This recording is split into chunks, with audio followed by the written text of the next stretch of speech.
Hello, everypony. Prince Alagona of Aquilonia here, and I decided that I wanted to do a Valentine special because I can't remember if I've done one in a while, and there was really not much I could think of that I really wanted to do, but I had one thing in particular.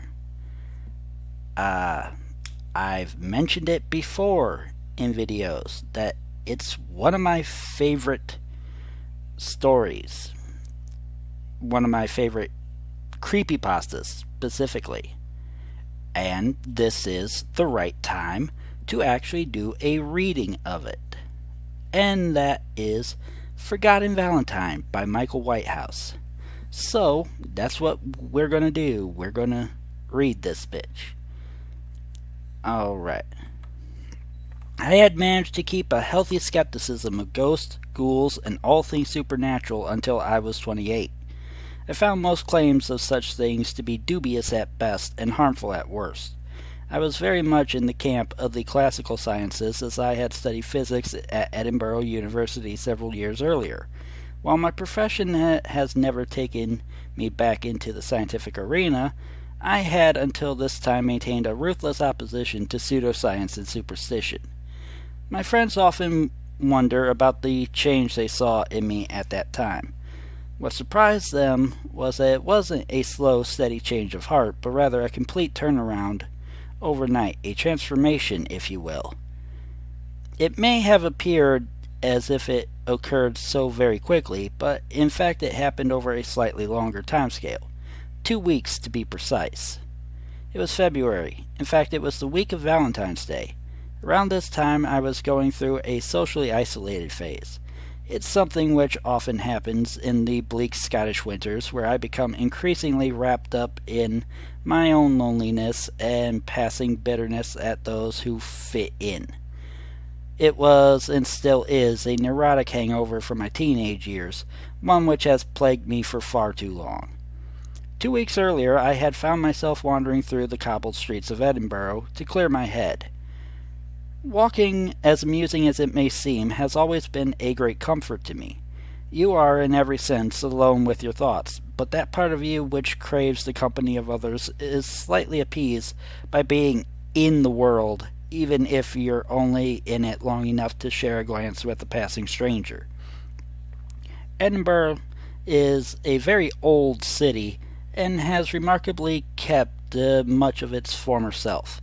The cobbled streets meandered down the steep side of what was once a volcano, breaking off sporadically into narrow lanes which occasionally open up into secluded courtyards. These numerous courtyards are often flanked on all sides by tall, terraced houses, huddled together as if whispering of a secret and long-forgotten past. The impressiveness of Edinburgh as a city is often lost on those who have lived there long enough to find beauty commonplace. As often happens when gripped by depression, I hadn't been sleeping well. I had finished work the previous evening around 5 p.m., and while I managed to get a few hours sleep, my mind just wouldn't let me relax. Come 6 in the morning, even though it was a Sunday and I could for once have a long lie, I conceded defeat in my attempts to have a proper rest and got up to greet the world, however reluctantly. By the time I had set out, it was still early morning and the cold January air stung my face. Although Edinburgh is, for want of a better expression, a tourist city, at that time it still seemed relatively deserted, even for a Sunday. A slight mist had risen out of the water of Leith, making it feel all the more colder as I passed through the narrow lanes and down empty pavements, entirely oblivious to where I was going. As the shops opened and the first trickle of tourists bled out onto the cobbled walkways from their hotels, I deliberately headed for a quieter, often forgotten network of streets. My wandering mind had indeed taken over, for as I broke through the haze of a daydream, I found myself standing at the gates of an old graveyard. I had been thinking of turning back and heading home, but something about this place awoke a compulsion in me.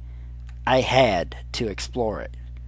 Found it curious that the gates, constructed out of blackened steel rods, were lying unlocked as early in the day as this. Entering the cemetery, I immediately noticed the overall isolation of the place, enjoying the sound of the gravel under my feet, which pierced the silence as I moved slowly along a path littered with small white stones. It wasn't a large graveyard. It seemed to consist of two separate plots, with the older graves at the front bordering the fence and gate, filing backwards up onto a diminutive nearby hill where the more recently deceased residents lay. The oldest graves bore the weathered scars of age. I found one which was dated 1776, but the epitaph was illegible. I felt a sadness staring at the headstone, wondering about who it belonged to, and indulgently contemplating about myself as a forgotten or lost soul. Eventually I moved off, wandering up the hill toward the newer graves.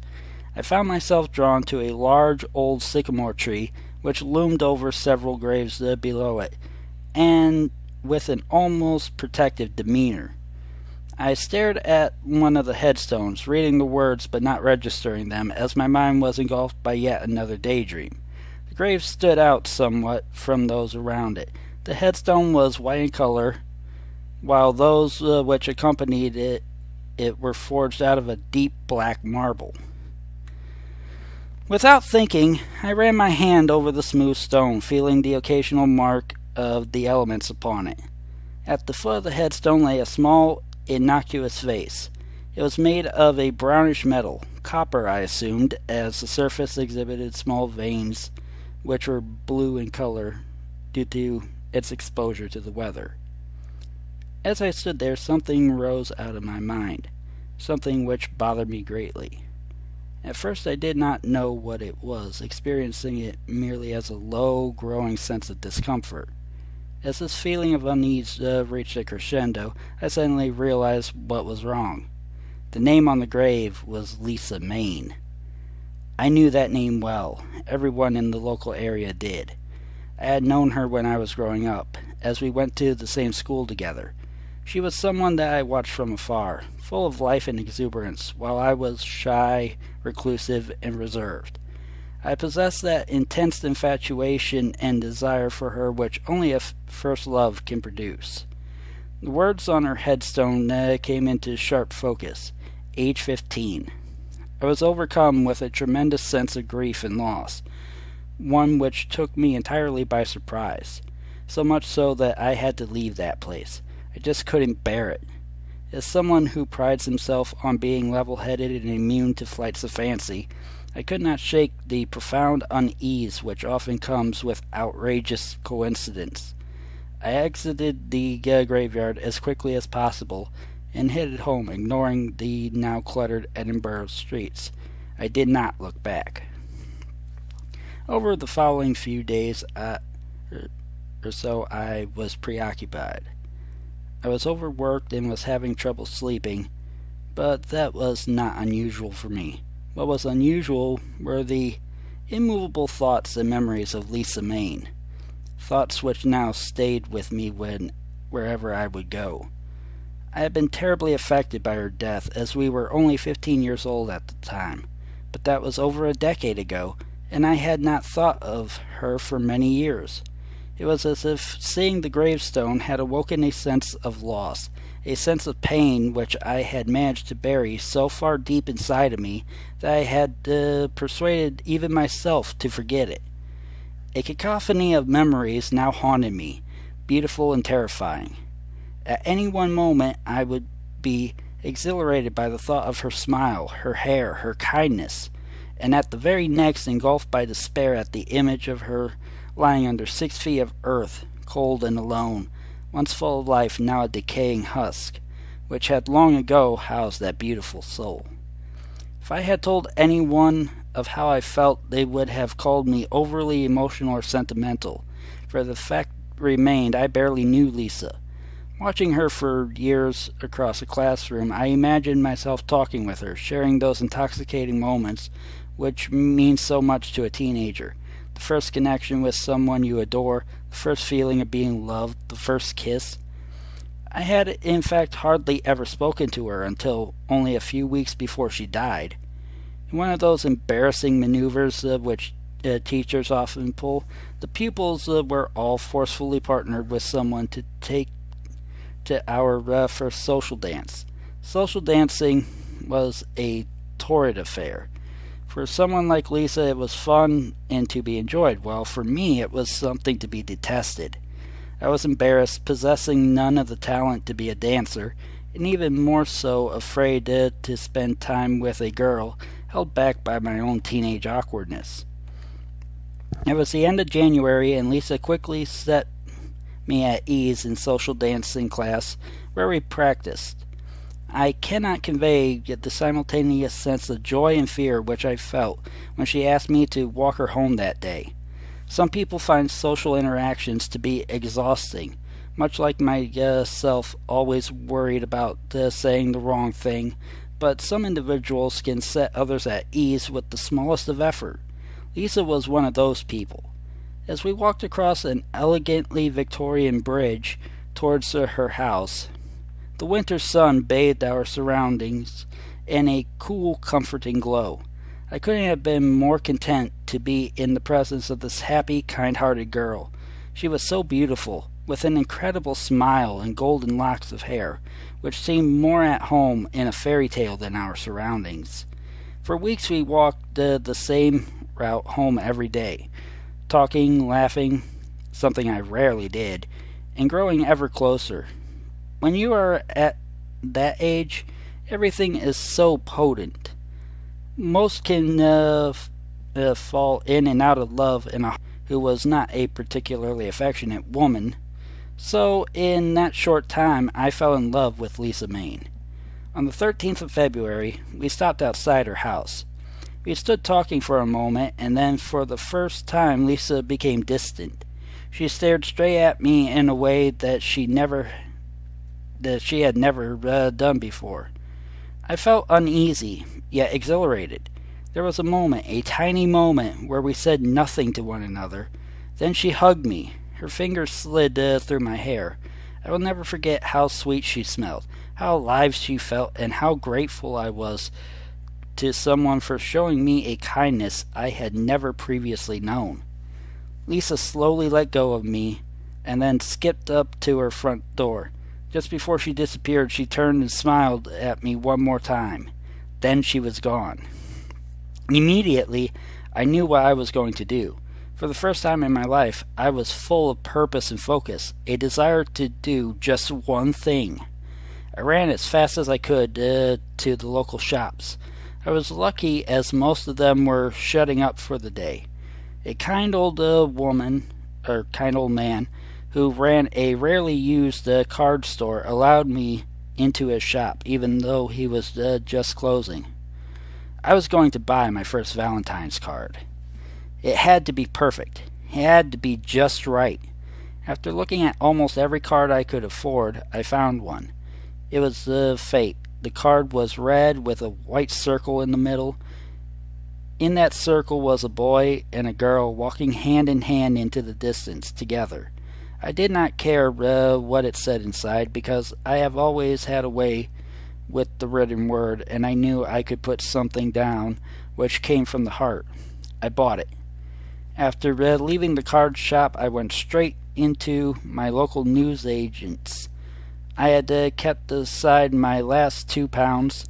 My mother gave me an allowance to buy my lunch at school every week, and I knew she would not give me more should I spend it.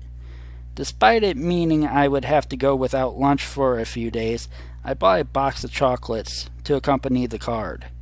I rushed home, walked straight past my mother, who barely greeted me, grabbed a pair of scissors from the kitchen, and went upstairs.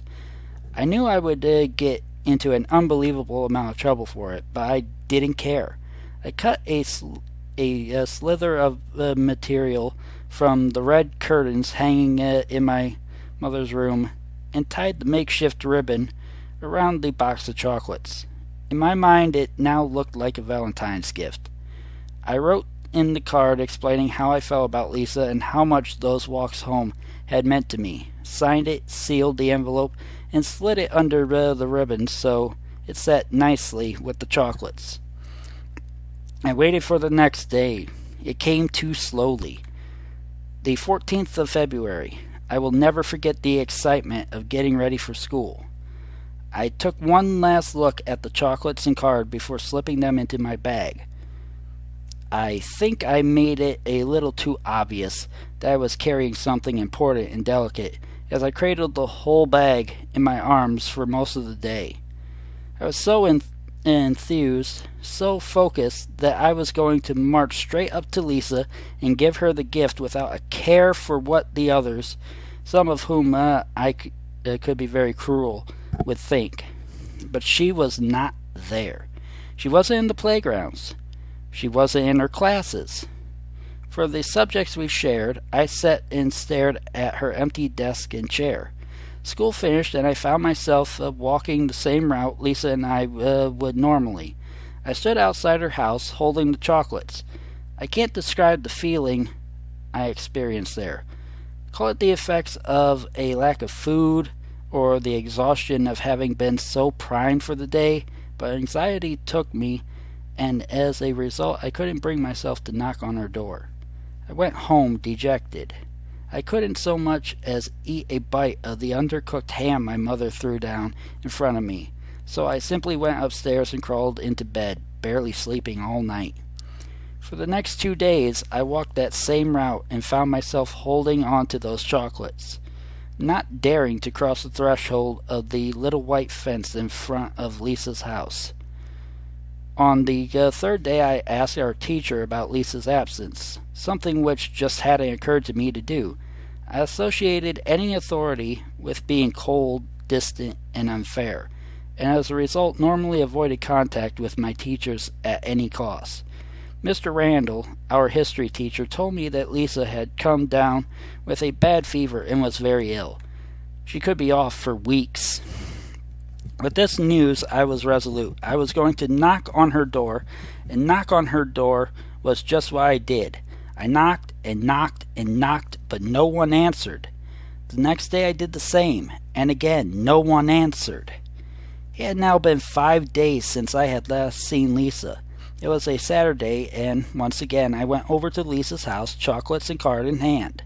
As I approached her house, the sky clouded over, casting a dull hue over Lisa's seemingly deserted street. It was clear to see that Lisa's father was not a gardener. The garden path split an overgrown and patchy lawn in two, with clambering weeds stretching up towards the sun through numerous cracks in the concrete slats. I had stopped to look around and focus my gaze on what seemed to be a smallish gnome figurine smothered in the undergrowth. It had sadly been broken. Many suggest that when something is wrong, a person knows. They may not be aware of precisely what has happened, but they can almost feel a palpable sense of dread in the air. I looked around and continued toward the front door. Something was different. I was sure that the house had seemed as deserted as it had on the previous days I had visited, and while the house was for all intents and purposes exactly the same as before, there was one change. The front door was open. I was convinced that it had been shut when I had arrived, but I dismissed this as simply the byproduct of my fascination with the condition of Lisa's garden. You see, I can't quite explain, but there was something suffocating about that house on that quiet street. I reached the door and grasped the door knocker, chapping 3 times. No answer. I repeated my knocks more forcefully this time, but still no one came. The door was only slightly ajar, and as such I couldn't really see much of the interior. All I could tell was that the house was dark and that the air escaping through the doorway was musty, as if nothing had stirred inside for days. I started to feel nervous. I didn't really know why. Clearing my throat and stammering slightly, I asked, "Hello?" Several times without answer. The street was empty and the whole place felt devoid of life. Then a thought began to ruminate and gather momentum within me. What if Lisa and her father were hurt? I started to play out all the possibilities in my mind. The two of them lying somewhere in the house injured without food or water for days. Then I remembered that my history teacher had said Lisa was ill. He must have spoken to someone to know this, probably Lisa's father. I hoped that she was not so sick that her father had taken her to hospital. Despite the logic of my thoughts, I still could not dismiss the horrible feeling that something was indeed wrong. Fear began to grip me, yet I closed my eyes only for a moment and found the memory of Lisa's embrace all the solace I needed to overcome it. I held on tightly to the chocolates and flowers as I pushed the door fully open. I moved silently, but I was sure the noise of it hitting the doorstop on the floor would alert anyone to my presence by the tang as the tang echoed throughout the house, but still no one came. The house was bathed in darkness. I took one last look around me and crossed the threshold. While Lisa did not come from an affluent family, the house had an upstairs and must have had at least 4 bedrooms with an attic. Perhaps the fact that Lisa was an only child made the house seem all the larger or emptier, but as I slowly made my way down the hallway, I felt as if each footstep echoed throughout distant passages and rooms. Beginning with the living room on the ground floor, I moved from room to room, occasionally asking if anyone could hear me, but I quickly became aware that I was only talking to myself. The air was stiflingly hot, and running my hand across a radiator, I realized that the boiler must have been on for some time. As I moved into the kitchen at the rear of the house, I heard something. It was an almost rhythmic, dull thudding. I couldn't identify what it was, but I knew it was coming from somewhere upstairs. I left the kitchen, which I was glad to do, as it was filled with the smell of rotting food, and walked to the foot of the stairs. The staircase was quite narrow and ran along the inside of a wall. At the top of the stairs was a landing which curved around to the left and led onto the other rooms. The dull thudding was now more pronounced, and, as I slowly climbed the stairs, the same fear which had gripped me at the door returned. The realization of wandering into someone's house uninvited came to the fore. Stopping for a moment, I closed my eyes and thought of Lisa again. I continued on. As I reached the top of the stairs, the thudding noise stopped. I shuddered now, even just thinking of it. There were 3 doors leading to the other bedrooms, and one leading to a bathroom, which I could already see was empty. The door to the first bedroom lay open. I peered in slowly, almost expecting to find someone there. There was no one. It was Lisa's father's room, neat, organized, with almost no objects of any note. The only curiosity was that the curtains were not drawn. The door to the second room was closed. Again, I was overcome with a sense of intrusion. I was walking around inside someone's house without invitation, and in fact, I was a trespasser. I knocked on the door quietly. Waiting for a moment, I realized the room must be empty and turned the brass handle on the door. It opened. As I pushed the door, it creaked and then suddenly stopped after only a few inches of movement. Something was behind the door. I pulled it forward towards me and then pushed again, but no luck. With each attempt, the wooden door bashed off of something. I suddenly became aware of the noise I was making as each attempt echoed throughout the house.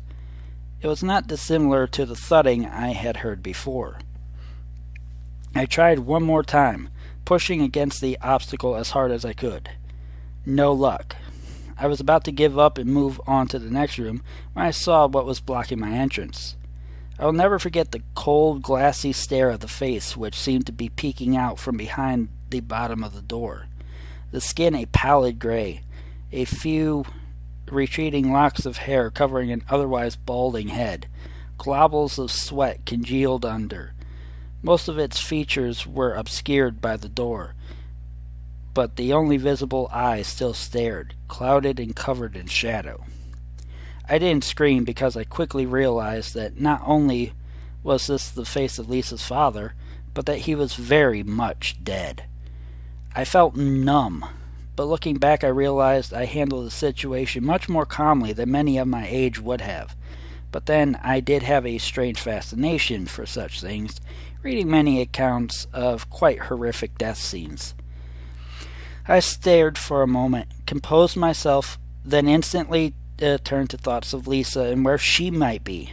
Was she in the same room? Was she in the attic?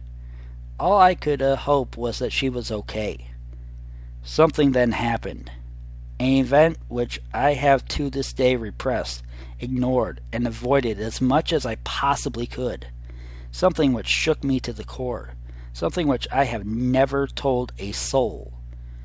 A face staring up at me through that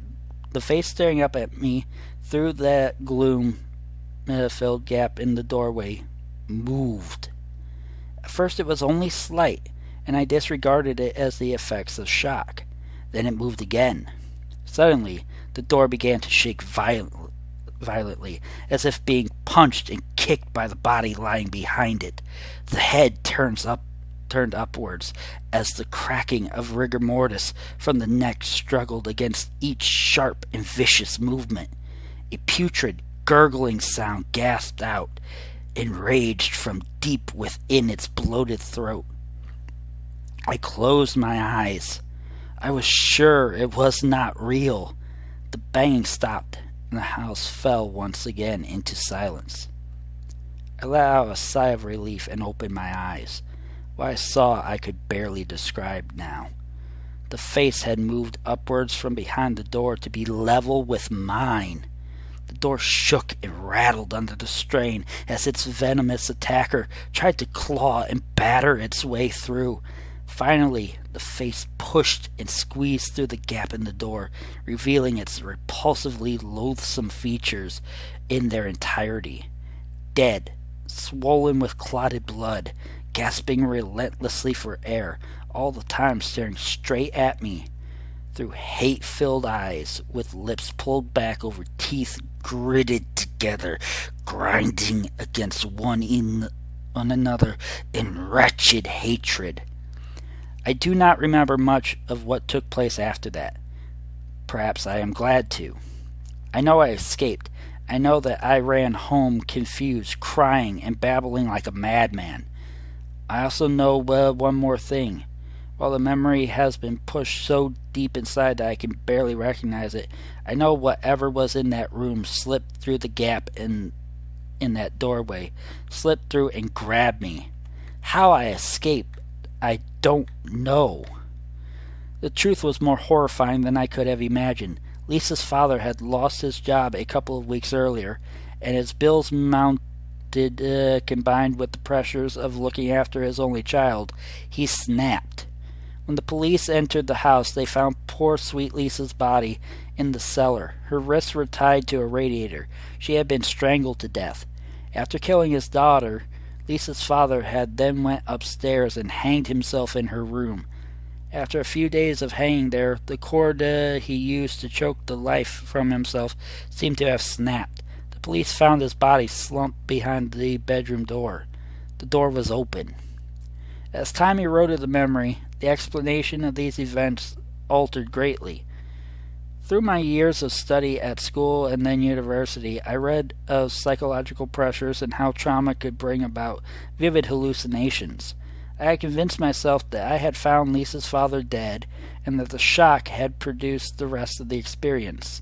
No matter how real it felt, the idea that a corpse twisted by rage and hate, perhaps even by the love I felt for his daughter, could somehow come back to life and attack the living just did not fit in with my scientific and atheistic understanding of the world. I dismissed the entire experience, but one thing had still managed to haunt me until I managed to hide it from myself. The police reported that Lisa had been tied up for a couple of days before she was killed. The day of her death was recorded as the 15th of February. She had been in that cellar, tied up, frightened yet alive, when I had come by to give her Valentine's gift. People talk about hauntings and spirits, but the memory of that contorted face rising up through the doorway was nothing compared to the knowledge that I had went into her house that day. That had I went into her house that day, that maybe, just maybe, I could have saved her. Yes, I was a child, but I could have done something. I grew up, but I never felt that love again, that feeling of connection with another human being. I developed an unhealthy attachment to my own company and found myself more interested in burying my head in textbooks than perhaps meeting others or even falling in love. The friends that I did have were never that close to me, nor did they ever truly understand who I was. Seeing Lisa's grave had brought it all flooding back to me. Those stolen moments, that thing in the house, her death. The funny thing is that all those memories, both traumatic and precious, the one thought which would not leave me was of the Valentine's gift I never gave. While I still hoped that the dead thing in Lisa's house was my own imagination, and that the world was still very much material, lacking in the spiritual, I still felt the need to rectify this. I kept the card all these years. In many ways it was both my most cherished and loathed possession. Cherished for the memories which it drew up from within me, and loathed for the same reason. On the morning of the 14th, I walked through the cobbled streets of Edinburgh towards Lisa's resting place. On the way I stopped at a little newsagent's and picked up a box of chocolates. On my first visit I had wandered there by accident, vaguely negotiating each street in a daze. But this time I was focused and resolute. Sentiment is a curious thing, and it had encouraged me to keep not only the card, but also the ribbon I made for the chocolates. When I entered the graveyard, I gazed up towards the lonely hill where she lay. I felt hesitant. Not because I did not want to leave the gifts by her graveside, but more so because I did not know the extent to which the feelings of remorse, sadness, and bitter nostalgia would overcome me again. Nevertheless, I took a moment and then made my way up over the widened path, up towards the hill, up towards her. There I stood. The sun was still relatively low in the sky, and it cast long, contorted, and exaggerated shadows over everything. After standing there for what seemed like an age, I pulled out the ribbon, tied it carefully around the box, and then placed the chocolates and the card against the cold headstone. I don't know if I said anything. At the time I probably didn't, as I was still convinced that she wasn't there to hear me. That once your loved ones pass away, they are gone forever. That death is the end. I do know that I cried. I cried like I hadn't since I was a child. I fell to my knees and buried my head in my hands. I was inconsolable. Those moments of utter sadness, utter despair at the cruelness of life and what it had done to beautiful Lisa were the last I had as a true skeptic. For as I knelt there, the wind blew gently through the graveyard, gently caressing those stone markers of loss and those who attended them. I had heard and read about people having a religious or spiritual experience, and while I cannot truly accept others' testimonies, I can say that what I felt at that moment was profound. An achingly beautiful feeling of companionship and love. I looked around. No one was there, but I felt that someone was. I tried to shake the feeling off as my mind simply playing tricks on me, but no matter how much I tried to stick to that interpretation of events, I simply could not do it. That feeling shared a twin emotion. I had only once ever felt that way before, when Lisa hugged me the last time I saw her.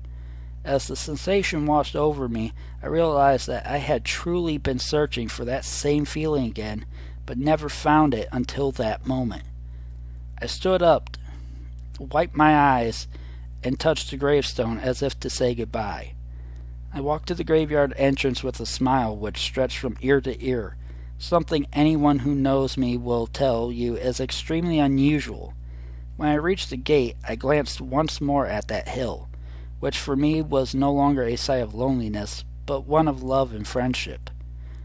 The second and last time I can say I have ever seen a ghost was at that moment, for standing up on the hill beside Lisa's grave was the blurry image of a young girl in a pink social dancing dress. I did not run to the grave because I knew I did not have to. She waved slowly at me and then disappeared behind her gravestone. I walked home. I felt full, joyful, and exuberant. It was almost impossible to describe that experience by the graveside. Perhaps completeness will do for now, but even that cannot convey it. Friends wonder what happened to me around that time. The truth is that I found something I did not know was missing. Some reading this may think that I found my faith, but it was not that at all. What I found that day was companionship and acceptance from the only person I had ever truly loved. I knew from that day onwards that the world was a far more mysterious and wonderful place than I could ever have possibly imagined.